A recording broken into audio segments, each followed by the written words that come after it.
Nous allons parler à partir d'Antoine, Antoine qui était mon grand-père et qui avait épousé une femme exceptionnelle, Marie, qui était belle, intelligente, très intéressée sur le plan social, bref, toutes les qualités. Elle va d'ailleurs aider son mari à développer des affaires. Elle s'occupe de l'orphelinat qui avait été construit sur l'emplacement de l'ancienne chapelle et de l'achat et de la rénovation du sanatorium à Pérobe suite au choix qu'avaient fait les représentants de 3 départements pour déterminer l'endroit où ce sanatorium pouvait être développé, c'est-à-dire une certaine altitude, une certaine configuration.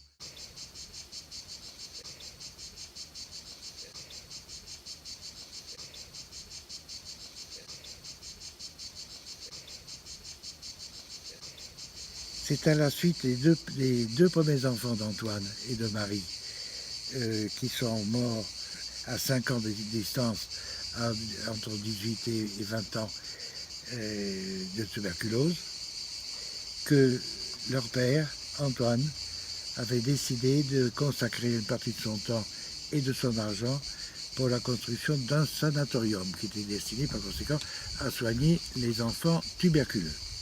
Alors d'abord ça a été le choix de l'emplacement de Pérobe, à 750 mètres d'altitude, exposition parfaite, toutes les qualités ont été inscrites par les représentants des différentes associations. Antoine s'était vraiment occupé dans le cadre de cette association, le représentant de chacun de ces départements, pour choisir cet emplacement. Il a financé l'emplacement de la route pour accéder jusqu'à Pérobe. Il a acheté le terrain. Il a construit à l'emplacement de la source l'avenue d'eau au sanatorium. C'est à la suite, par conséquent, du décès de ses 2 premiers enfants, et à 5 ans d'écart ici entre Léontine et Louis. C'est une épreuve donc, qui les a profondément affaiblis, résulte de lettres adressées à leurs confrères, à leurs clients, etc. Et notamment, nous sommes sous le coup qui nous accable. Nous pleurons, prions, et m'assemblée, dit Louis, est ébranlée. Il donnera le même nom de Léontine à la source de la Fouzette. Il y a une plaque sur cette source Léontine sur laquelle ils ont écrit leur douleur. Source de Léontine, Brun, le 19 août 1898. Cette onde est ton image, ô notre enfant chéri. Comme elle tu passas, douce, fraîche et sans bruit. Ta mort fut un sourire aussi pur que ta vie. Nous ne te pleurons pas, Dieu t'a prise avec lui. Alors c'est toute la souffrance de ce père qui exprime ces différences. Dieu t'a prise avec lui. C'était un souvenir de leur enfant. C'était un souvenir particulièrement vivace parce que ils ont passé des moments très, très durs, très difficiles.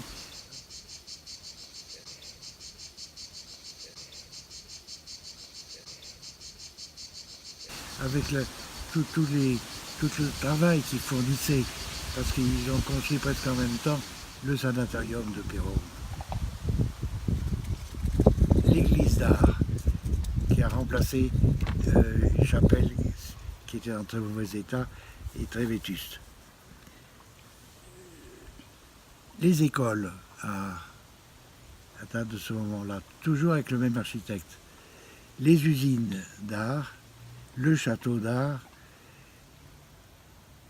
et voilà, et sous réserve que quelque chose m'échappe à ces gens. Mais enfin, ils étaient très occupés par conséquent par toutes ces nouveautés et par la direction de cela, et tout ça organisé par un seul architecte qui était de Nîmes.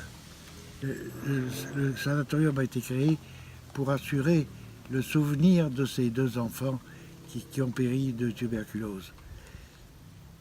Et ça a été un souci majeur pour que s'il y avait des enfants, comme il y aura eu d'autres enfants qui ont mouru comme des mouches de tuberculose à ce moment-là.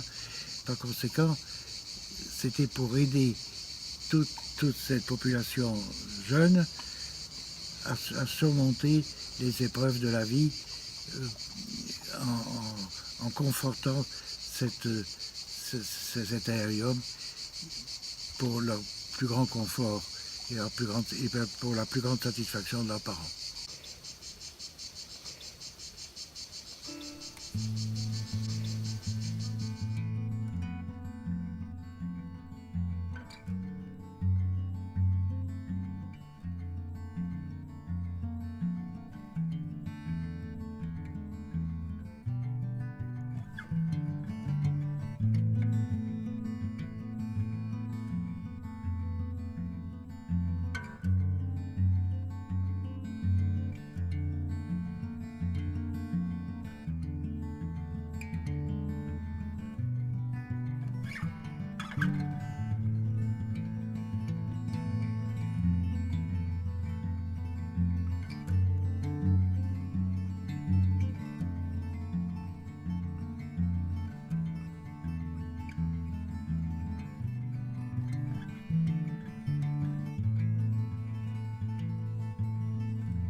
En arrivant, mon nom, Bastien Mathias, la première monitrice m'a dit « C'est trop long, on va t'appeler Max, c'est plus court. » Et depuis, on m'appelle Max.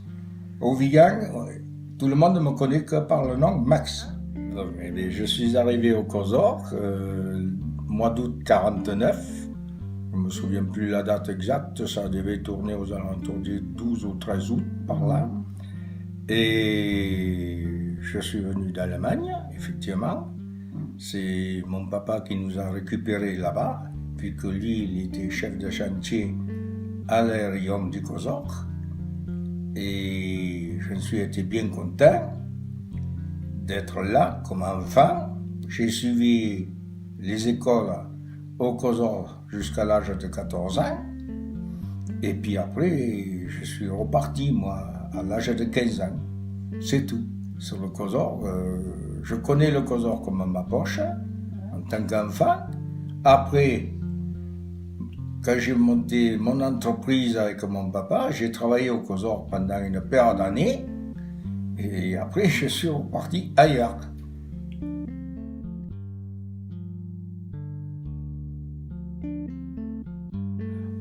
Tant qu'on était enfant, on s'amusait vraiment bien. On faisait beaucoup de bêtises. Ça, pas de problème. Moi, je descendais souvent avec Monsieur Sabatier au Vigan faire les commissions. Et j'ai appris à conduire à 14 ans la camionnette du COSOR. Je faisais la mécanique avec lui et avec mes amis, mes collègues Jean Oleskovich, qui était aussi enfant au COSOR, et Aimé Passet, qui était aussi au COSOR. Vous pensez très bien qu'à 14 ans, on commence un peu à courir les filles aussi. Et on les a courues aussi dans le COSOR. Et Madame Vincent et d'autres monitrices nous couraient après. Des fois, on était privés de cinéma, de ci, de là, mais on y était quand même.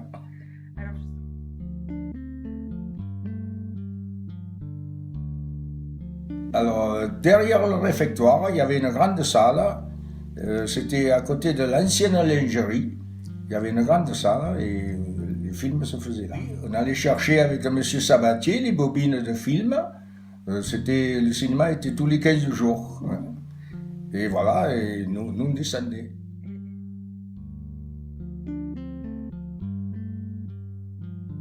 Alors, ma chambre, au début, elle était dans les baraques. Et après, quand il y a eu le feu, ça a brûlé, c'était à la maison où il y avait le concierge. Conciergerie. Voilà.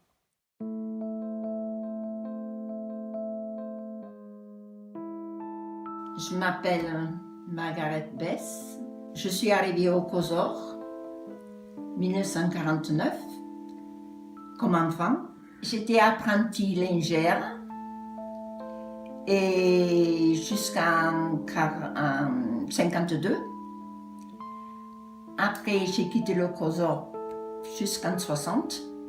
Je me suis mariée entre-temps et j'ai eu un bébé. Mais j'ai toujours resté en contact puisque j'étais à Pérobe. Mariée donc pas très loin et j'ai toujours été en contact avec le personnel et surtout avec Tante Suzanne. Pour moi, Madame Vincent, c'était Tante Suzanne. D'accord. Voilà. Et en 60, j'ai repris le travail, donc de lingère, cette fois plus un apprenti, et où j'ai été nommée en 61 chef lingère. Donc les enfants et tout le personnel me connaissent par mon nom de Margaret. J'étais Margaret pour tout le monde, même le personnel, puisqu'ils m'ont vu grandir, certains, comme Jackie Barbado maintenant, qui était ma monitrice au commencement, et quand on se revoit, on se rappelle toujours les bons moments qu'on a été ensemble, puisque avec elle, je parlais librement du COSOR ancien.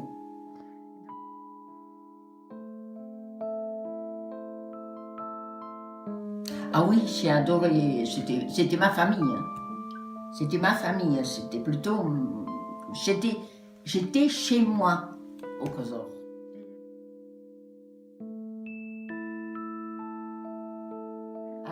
Donc quand nous sommes arrivés, il y avait 120 enfants, plus quand les Parisiens descendaient pour les grandes vacances, on était dans les 200. Et quand en 1960, on a reçu les enfants d'Algérie, donc les bennes d'affaires, donc il y a certains hommes qui nous sont restés, puisque c'est des enfants à qui j'étais très attachée.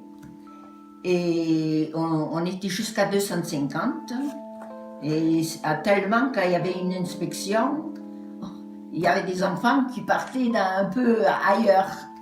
Pour dire qu'on n'avait pas le droit. Vous savez, c'était vraiment... Tout le monde était amis, on s'occupe de tout le monde de toute façon. Tout le monde avait à manger, à boire. C'était des enfants dans la résistance.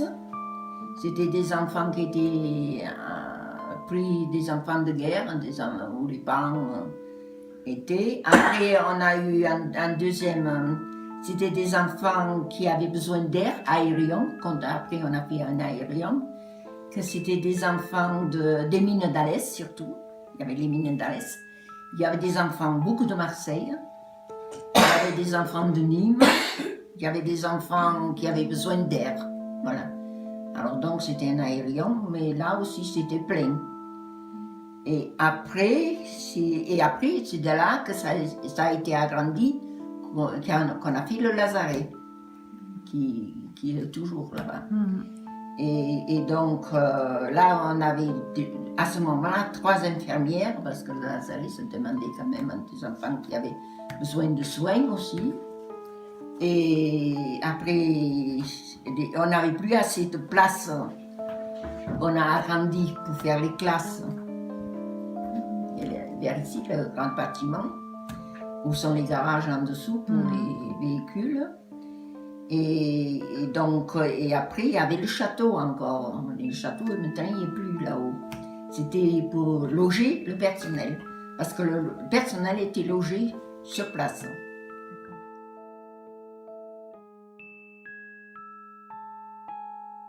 Dans les 40, 45 mettons. Voilà. Moniteur, monitrice et tout ça. Le personnel était recruté surtout dans la région. Le Vigan, Arigas et Omessas, il y a un peu de partout. Et après, surtout, souvent de Béziers, les jeunes monitrices venaient souvent de Béziers, de vers là-bas. Parce que, donc, elles venaient avec, c'était plus comme maintenant après, ça a fini par être éducatrice. Ce temps-là, c'était des monitrices. Elles faisaient aussi bien de leur travail que maintenant les éducatrices. Mais enfin, c'était autrement.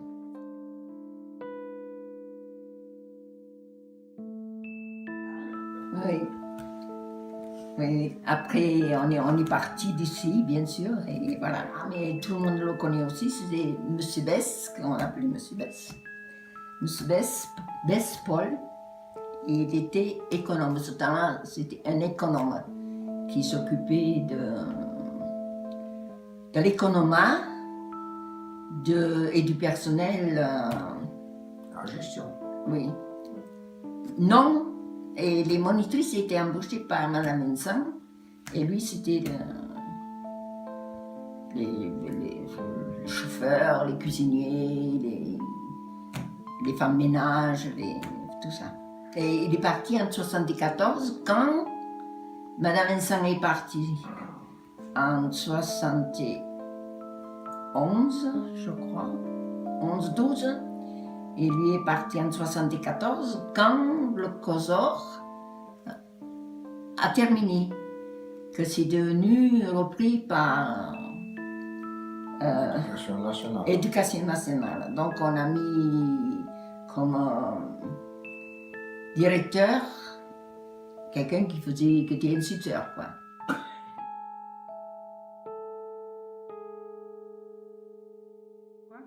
Parce que je dis toujours, parce que c'est rare, si longtemps que Madame Vincent était dans cette maison. C'est l'âme de la maison, elle. Jamais, aucun accident n'était arrivé. Aucun. Mais jamais un enfant a été vraiment malade ou des accidents, ou s'il avait des genoux arraflés, des trucs comme ça, parce qu'ils allaient en promenade et ils démolissaient tous les murs pour chercher les lézards. Les lézards. Ils démontaient les murs. Les paysans étaient fous de rage. Hein. Les enfants, et après, mais une fois bon. C'est bien ça. Moi j'ai dit jamais rien. Aucune intoxication. Hein. Et pourtant, c'était pas. Nous, le premier temps, on avait presque des gamelles pour manger. Et après, bon, c'était. Mais jamais rien est arrivé. Jamais rien. Bon, il est arrivé à avoir des poux qu'on nous a apportés, mais c'était normal après. On avait tous quelque chose sur la tête et c'était terminé.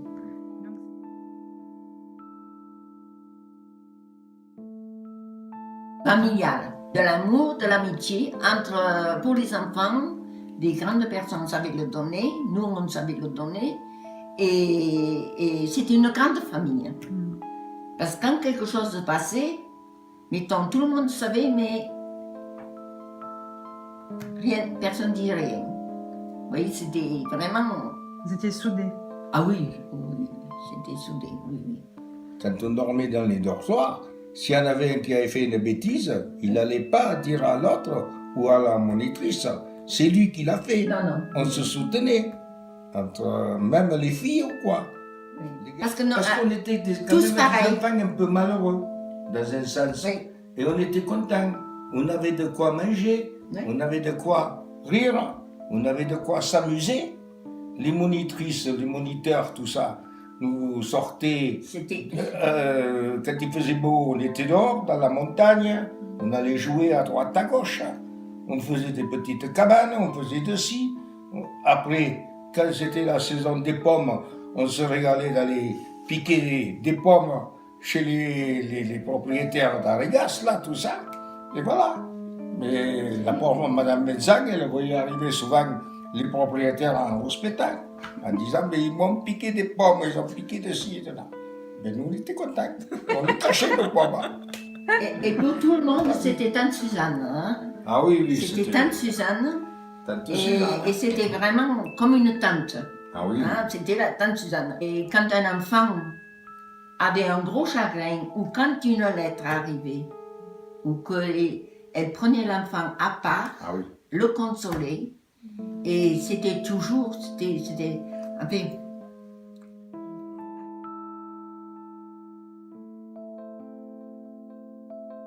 un des souvenirs qui me reste souvent, et que j'avais quand j'étais jeune fille, qui m'avait vraiment fait peur, on coiffait les Catherinettes, les monitrices qui avaient 25 ans, pas mariées. Et j'avais toujours peur de ces coiffures de Catherinettes, parce que c'était des coiffures qui étaient faites sur place, donc Jackie Barbado savait très bien faire ça. Et on coiffait la Catherinette, et on faisait une fête ce jour-là. On dansait et tout pour les Catherinettes.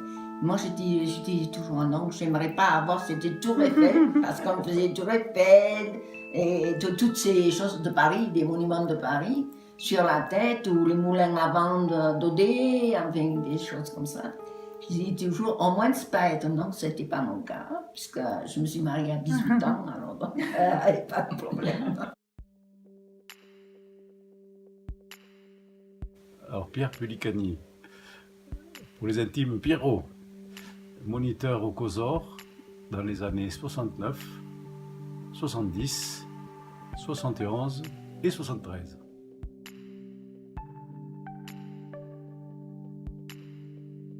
Ma venue au COSOR est due au fait que je suis un ancien footballeur amateur. C'est ma passion, qui a été ma passion pendant presque 50 ans. Et il se trouve que l'éducateur sportif, quand je joue au foot, me dit un jour, Pierrot, si tu veux travailler un peu cet été, je connais un endroit où on recherche des moniteurs, occasionnels donc, pour remplacer des moniteurs permanents, puisque c'est une colonie qui fonctionne à l'année. Ce monsieur, ce qui s'appelle Jean de Dieu,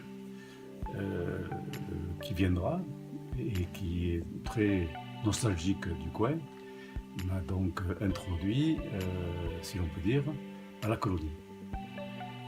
La colonie qui était en fait des anciennes écoles. Pour moi, j'ai travaillé dans les anciennes écoles du bâtiment existant, puisqu'il y avait des permanents qui fonctionnaient dans des bâtiments toute l'année. Et les écoles ont été transformées. L'été fonctionnait sous forme de colonie. Et moi, j'ai travaillé que dans ce bâtiment de colonie.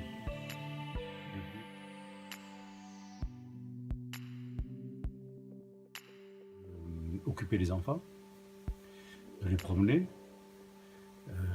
aux alentours du Perron, avec des circuits qu'on devait noter sur des tableaux pour que le moniteur-chef, Monsieur de Dieu, pouvait éventuellement venir voir si on s'occupait des enfants ou non.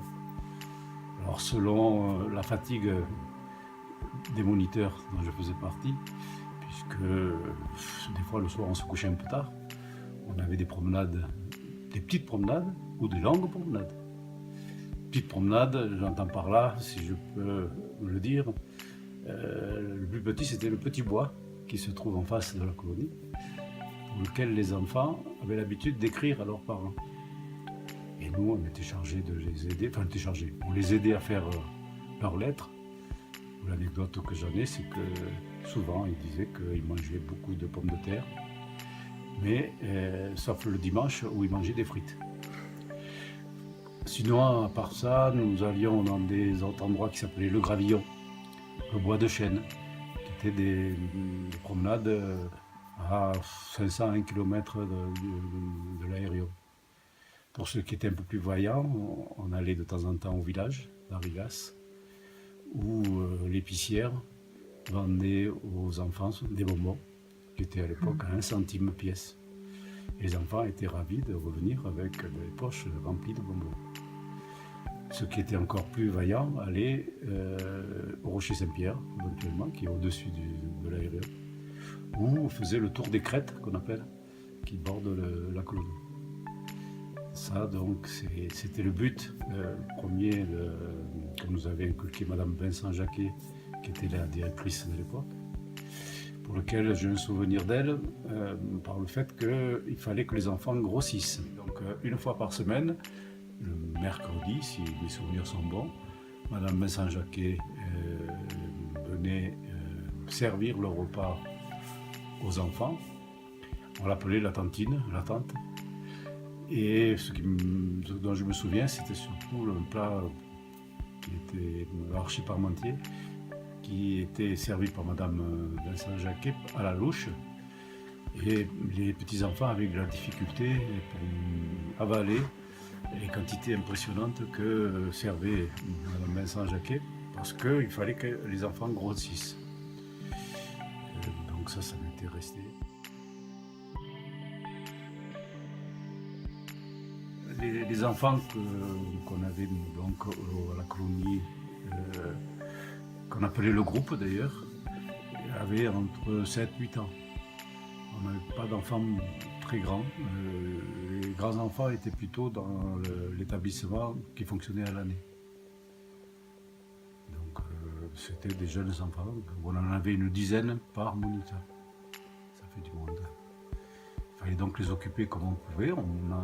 Vous est arrivé de chanter avec eux, de leur faire des travaux manuels quand le temps s'y prêtait pas. Mais c'est surtout des promenades plus ou moins longues selon le temps et selon les jours.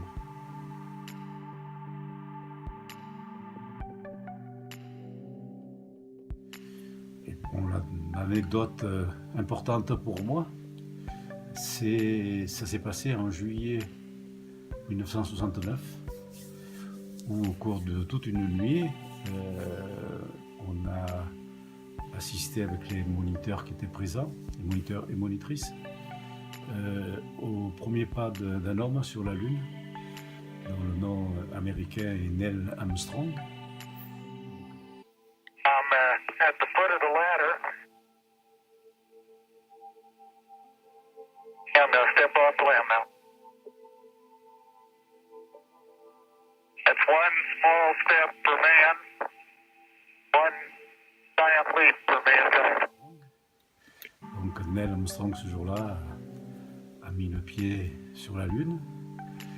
Et pour moi, c'est un grand jour, un grand soir, puisque ce soir-là, j'ai mis le pied dans la famille de mon épouse, Nicole Passé. Donc j'ai pris la dernière fille du village d'Arigas où nous venons de temps en temps. Voilà donc le souvenir le plus important pour moi, puisque je suis encore marié avec Nicole Passé. Elle m'a donné de beaux enfants. Elle était monitrice comme moi. Et donc, au cours de la nuit, on s'est rapprochés. La nuit qui est mémorable, puisque c'était quand même un grand pas pour l'humanité. Ouais. Et un très grand pas pour moi. Ça a changé ma vie.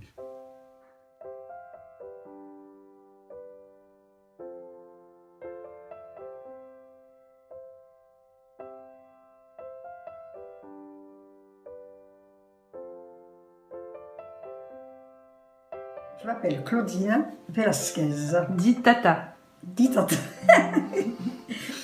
Et j'étais embauchée par Madame Vincent Jacquet. J'ai commencé avec mon travail le 2 janvier 1973. Donc j'ai travaillé jusqu'au 30 avril 2001 que j'ai pris ma retraite. Premier jour. Disons déçu. Parce que c'est pas ça à quoi je m'attendais. Moi, je croyais avoir des trucs d'infirmière, pas d'une nounou, parce que j'étais plutôt nounou qu'infirmière. Puisque, vu le prénom pour me donner Tata, en principe, les tatas, ce sont les nounous. Bon, j'avais des petites confidences, enfin, j'avais un peu de travail infirmier, mais c'était surtout des consultations que j'avais sur Montpellier, sur Nîmes, et voilà. Et puis après, j'avais mes papiers à faire. Le médecin venait tous les jours, donc il fallait montrer les enfants au médecin. Puis il venait un pédiatre une fois par mois, qui venait de Nîmes. Donc c'est pareil, on présentait les enfants pour voir ce qu'ils avaient. Quand j'ai débuté, en janvier, il y en avait 130. Et je suis partie, il y en avait 40. La maison m'a fermé en 2003, je crois. Si mes souvenirs sont bons, on m'a fermé en 2003. Oui, par contre, un an, il y a eu Metz, qui était l'économe. Oui. Et ma maison Jacquet, un an aussi. Parce qu'après, ils sont partis.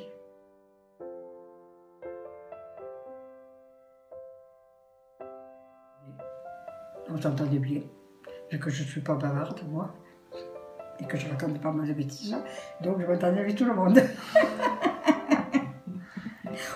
Pourquoi j'ai quand même une affection pour moi m'appeler Tata, c'est quand même...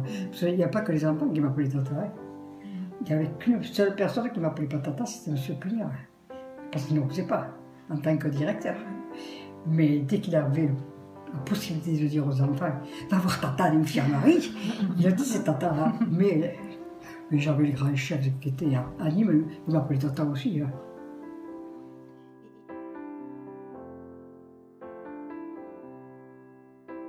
L'année que j'ai fait à 25, c'est vrai qu'ils étaient durs. Et puis après, ça s'est arrangé. C'était plus les mêmes enfants.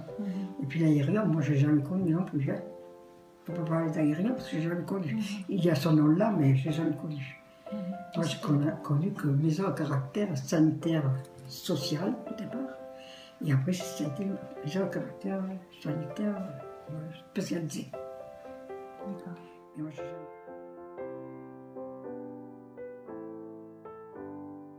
Avec le Lazaret, il y avait des enfants.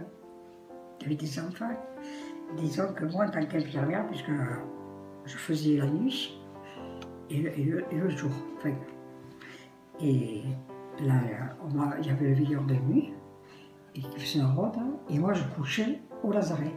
Enfin, j'étais seule. Enfin, il y avait une aide-soignante. À un moment donné, il y avait Mme Pugnard qui faisait des remplacements. Enfin, au départ, on était 2 infirmières. Il y en a une qui est venue, puis elle est partie assez vite. Après, il y en a une autre qui est repartie. Puis je me suis retrouvée toute seule. C'était tout petit. C'était le plus agréable. C'était le plus mignon. C'était les 4-7 ans. Moi, j'aurais dit plutôt que c'était les parents qui... C'était un caractère, disons, un peu social. Et à l'époque, ils ne partaient pas du tout. Ils restaient tout le temps. Les parents venaient voir les enfants, mais les enfants ne partaient pas chez eux. Qu'à la fin, ils partaient chez eux. Pour les vacances, tous les week-ends. C'était rare, enfin, il y en avait quelques-uns qui restaient, mais très peu.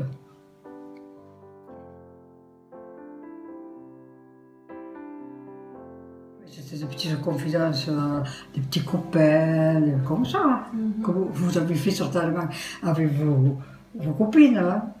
Elle me considère plutôt comme une copine que...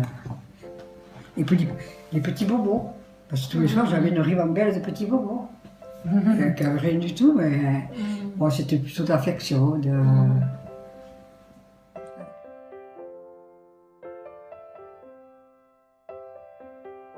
Ça a commencé à me peser les derniers temps. 27 ans. 27 ans. Ça, j'étais contente de partir. Il y en avait combien de classes? 4 ou 5. Il n'y avait pas tous les âges. Disons qu'ils étaient un peu comme dans nos écoles ici. Ouais. Ils sont ici, ils faisaient 2 classes. Voilà. D'accord. Non, c'est pas des classes. Ils faisaient classe. De temps en temps, c'était l'infirmière qui allait faire la classe. Vous voyez, je faisais un peu le bouche-à-trou, si vous préférez. Voilà. Non, moi, j'appelle ça le bouche-à-trou. Ah, vous avez eu plusieurs métiers, donc. Voilà. C'est pour ça que peut-être on m'appelait Tata, parce que finalement, je suis un peu partout et nulle part.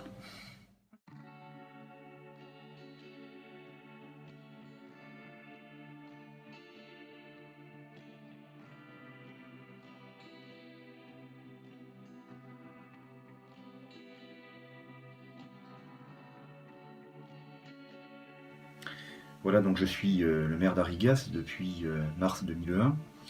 Donc le destin a voulu qu'aucun membre de ma famille n'ait jamais travaillé ni au COSOR ni à la MCSS, lorsque la MCSS a pris la succession du COSOR.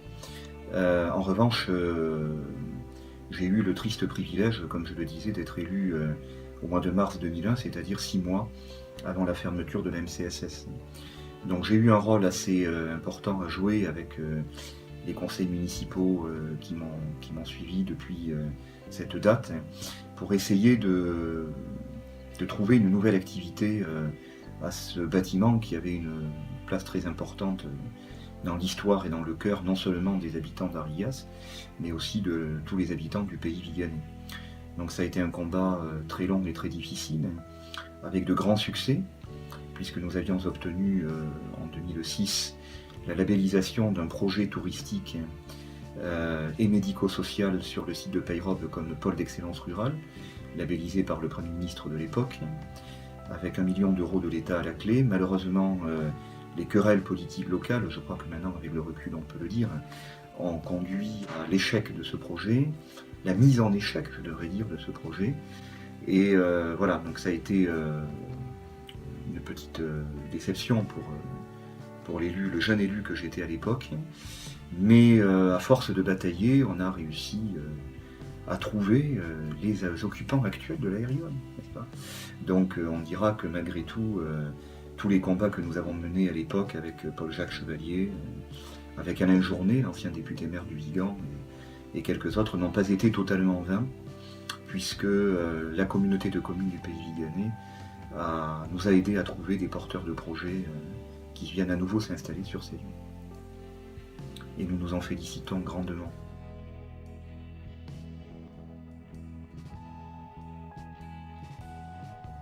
Le COSOR, je disais que c'était un lieu qui avait eu un rôle très important dans le cœur des Arigassins et au-delà des habitants du pays viganais. D'abord parce qu'énormément de gens y ont travaillé. Il faut savoir que dans les années 50-60, il y a eu là-haut jusqu'à 300 enfants, en particulier en période d'été, puisque l'été, ça servait de colonie de vacances. Donc énormément d'habitants du pays viganais ont travaillé là-haut. Énormément d'enfants y sont passés. Et puis il y a une histoire évidemment très forte avec les époux Vincent, Suzanne et Michel Vincent Jacquet, qui avant de venir à Peyrhobe ont été dans des réseaux de résistance très importants, qui ont sauvé des enfants juifs. Et c'est à partir de ce combat qu'ils ont mené, avec le père Chaillet, témoignage chrétien, que le COSOR, le Comité des œuvres sociales de la résistance, a été fondé avec donc cette antenne à Rigas. Voilà. Donc évidemment, ces gens-là ont été déclarés justes entre les nations par l'Institut Yad Vashem, c'était en 1984, donc après leur décès.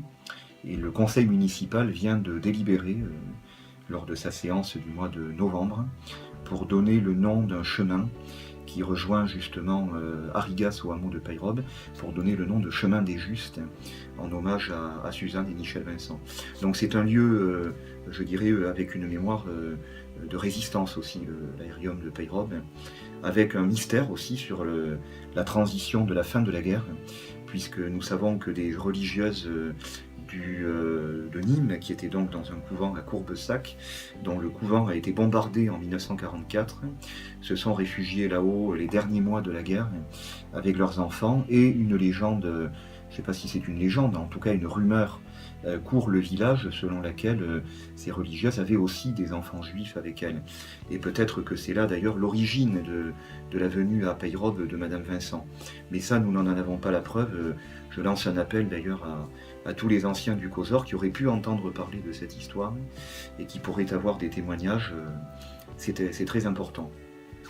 Alors il faut savoir que les premiers enfants qui ont été donc au COSOR, dans les fin des années 40 et début des années 50, c'était soit des enfants qui avaient perdu leurs parents dans les rangs de la résistance, soit des enfants juifs qui revenaient des camps. Et je me souviens, moi, d'avoir entendu l'ancien instituteur d'Arigas à la fin de la guerre, M. Ferrière, d'Omessas, me raconter qu'il avait vu là des enfants qui étaient dans un état de traumatisme tel qu'on peut l'imaginer pour des enfants qui revenaient des camps de la mort. Donc c'est un lieu qui a une histoire très prestigieuse, l'aérium de Peyrhobe. Peu de gens le savent, mais peu de gens connaissent aussi l'histoire des Vincent Jacquet, qui est une histoire assez extraordinaire. Et je crois que c'est par-delà tous les gens qui ont travaillé là-haut. Il faut savoir qu'Arigas était un village d'ouvriers et de paysans, avec des revenus très modestes.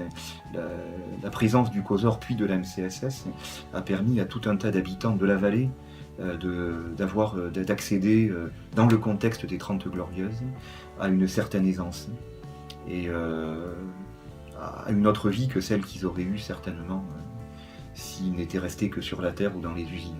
Et ça, je crois que on doit beaucoup à Madame Vincent à ce niveau-là. Voilà. Ça a été une chance pour Arigas d'avoir le COSOR à l'aérium de Peyrhobe.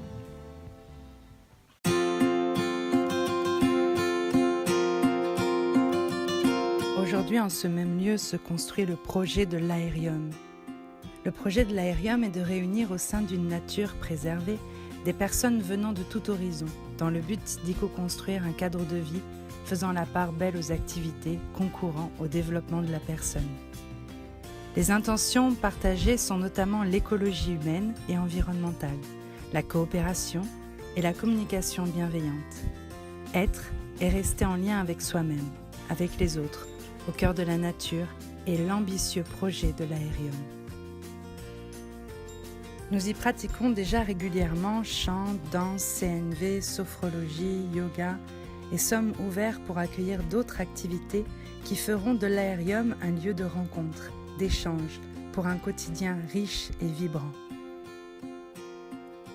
Notre projet s'adresse aussi bien à des personnes en recherche d'un lieu de vie permanent qu'à celles en quête d'un lieu provisoire, de ressourcement ou d'inspiration. Dans les deux cas, elles auront l'occasion de partager des tranches de vie avec les habitants du lieu, toutes générations confondues, de 2 ans à 65 ans. Au cœur de l'aérium règne la connaissance de soi. Tous les choix faits à l'aérium ont pour visée la réalisation du potentiel de chacun. Les moyens mis en œuvre sont nombreux et reflètent la diversité des profils présents sur le lieu. Bien d'autres projets verront le jour à l'aérium. Des stages se préparent, des lieux de vie se rénovent, une bulle vient de faire son apparition. Un lieu de vie et de travail cher à notre cœur.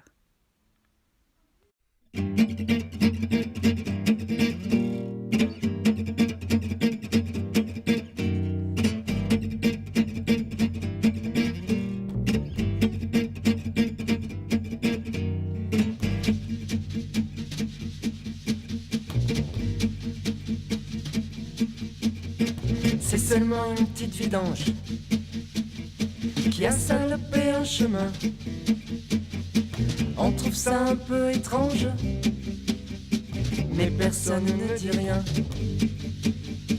Et parti comme c'est parti, Tu pourrais après-demain découvrir toute ta hurie. l'érica dans ton jardin. C'est seulement une poésie d'action, comme une fleur sur un canon. Une fleur sait vivre en silence, Insensible à notre violence.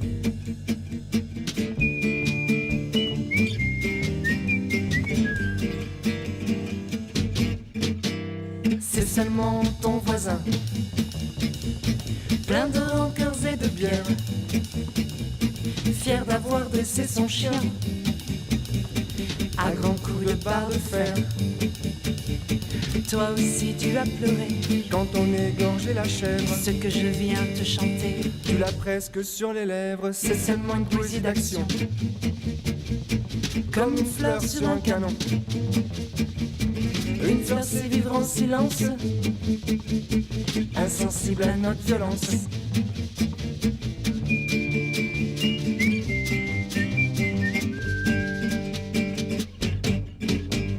C'est seulement un léporide, fruit du mépris d'un chercheur, pour tester un antiride, pour nous vendre du bonheur. incision dans les gencives, Pour réaction relative, des parfums qui sentent la haine. non merci, c'est pas la peine.